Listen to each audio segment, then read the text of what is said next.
সহিহ বুখারীতে আল্লাহর হাবিব সাল্লাল্লাহু আলাইহি ওয়াসাল্লাম আম্মাজান আয়েশাকে উদ্দেশ্য করে বলেছেন, ইয়া আয়েশা, হে আয়েশা, আশাদ্দুন নাসি আযাবান ইয়াউমাল কিয়ামাতি আল্লাযীনা ইউদাহুনা বিখালকিল্লাহ।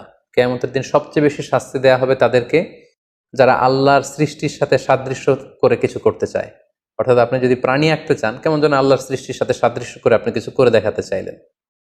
এবং বুখারী মুসলিম উভয় হাদিসের গ্রন্থে এসেছে, আল্লাহ রাসূল সাল্লাল্লাহু আলাইহি ওয়াসাল্লাম ইরশাদ করেছেন, ইন্না আশাদ্দান নাসি আযাবান ইয়াউমাল কিয়ামাতি আল মুসাউবিরুন। কিয়ামতের দিন তাকে সবচাইতে বেশি শাস্তি দেয়া হবে যে প্রাণীর ছবি আঁকে বা মূর্তি বানায় কিংবা স্ট্যাচু বা স্কাল্পচার বা ভাস্কর্য তৈরি করে।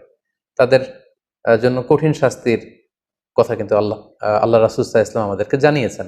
পাশাপাশি যারা প্রাণীর ছবি অঙ্কন করতে চায় বা মূর্তি বা ভাস্কর্য তৈরি করতে চায়, কিয়ামতের দিন তাদেরকে কঠিন শাস্তি দেওয়ার পাশাপাশি আল্লাহ তাআলা সেই মূর্তি, প্রাণী বা ছবিগুলোকে এনে বলবেন যে আহইউ মা খলাকতুম, তোমরা যেগুলো তৈরি করেছিলে এগুলোর জীবন দাও।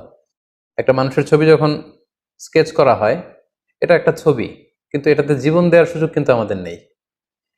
রূহ বা প্রাণ দিতে পারেন কেবলমাত্র আল্লাহ তাআলা।